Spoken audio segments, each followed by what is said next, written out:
weeks and months are going to be really tricky.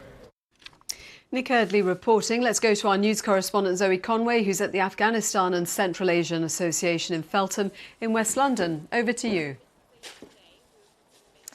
Here in Feltham, which is just a couple of miles away from Heathrow Airport, they've been gathering donations to help the more than 1,000 Afghan refugees who are in quarantine in the hotels just by Heathrow Airport. And there has been the most astonishing response. All morning donations have been arriving, and I mean, this is nothing compared to what they've been receiving over the last 3 or 4 days. The generosity is quite staggering, and they're incredibly grateful, the association says, for all that's been arriving: clothing, nappies, pushchairs. It really is a very moving thing to see. But that's not all that the association is doing.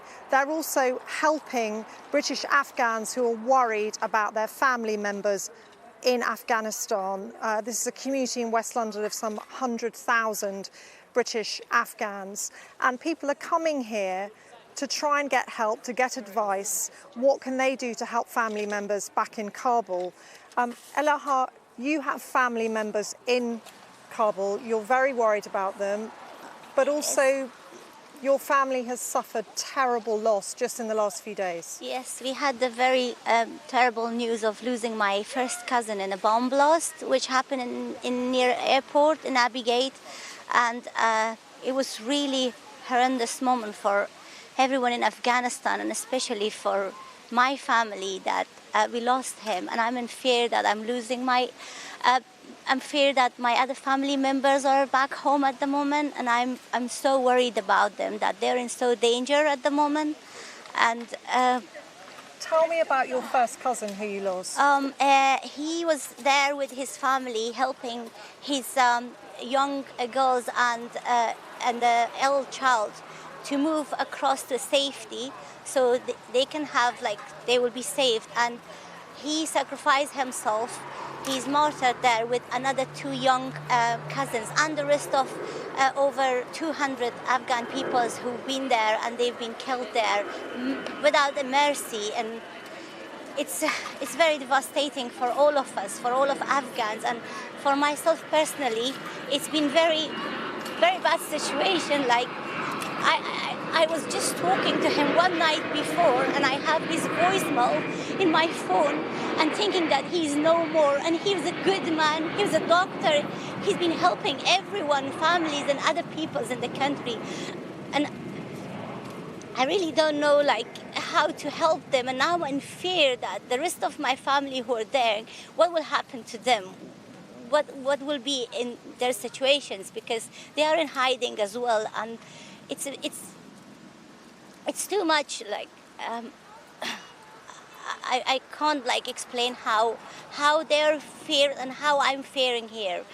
Because the first day when this happens, for a few minutes I was, like, in shock. Like, how can, like, some innocent person die like that, only to just want it to be for his family to be saved? I'm sorry, I'm just... Thank you, Elaha, for talking to us. Sorry, Thank you.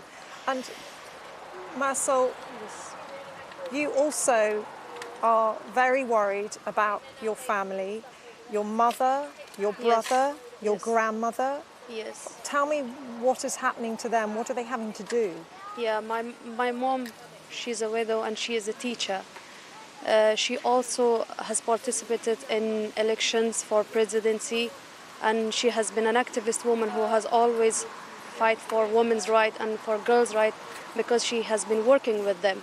My brother, she's a journalism student, and he is a journalism student, and he has been working as well.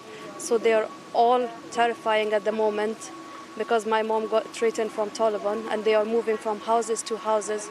Plus my cousins, 2 other family. My cousin, he is in a military Afghan, and he is hiding as well at the moment. And the other cousin, he has got 4 young daughters, which are law student, journalism student, and a teacher. And the other one, she is working with in a hospital. They are all terrifying. And what do they say to you when you speak to them on the phone? You're speaking to them often.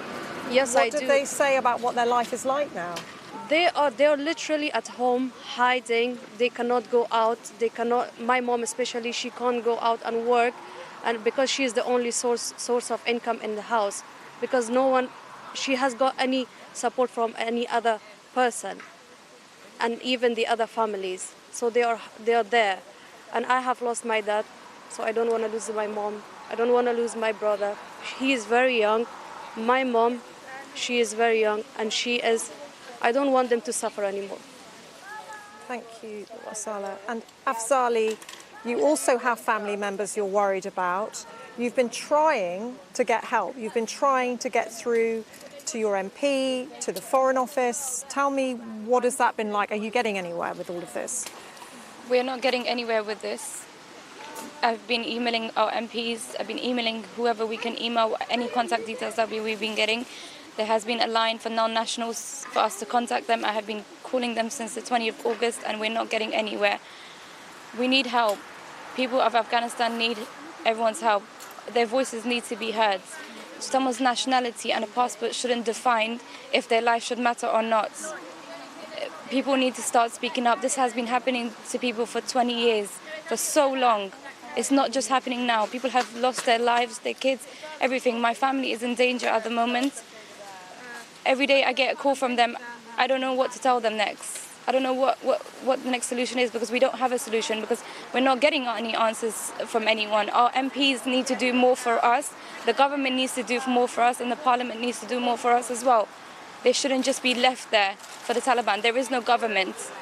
That's a terrorist organization. And we need to do more for Afghans. No one's saying anything about them. We are their voice, and other Afghans need to stand up for them as well. Well, Afzali, Masala, Elaha, these are just some of the people that have been coming to this community group for help. I was told by the director of this organisation that there were people here queuing up from 5 a.m. trying to get help for their family members back in Afghanistan. And as I say, the donations just keep on coming. Thank you very much to you and to your guests there. Let's go to Kabul. Our chief international correspondent, Lise Doucette, joins us. Lise,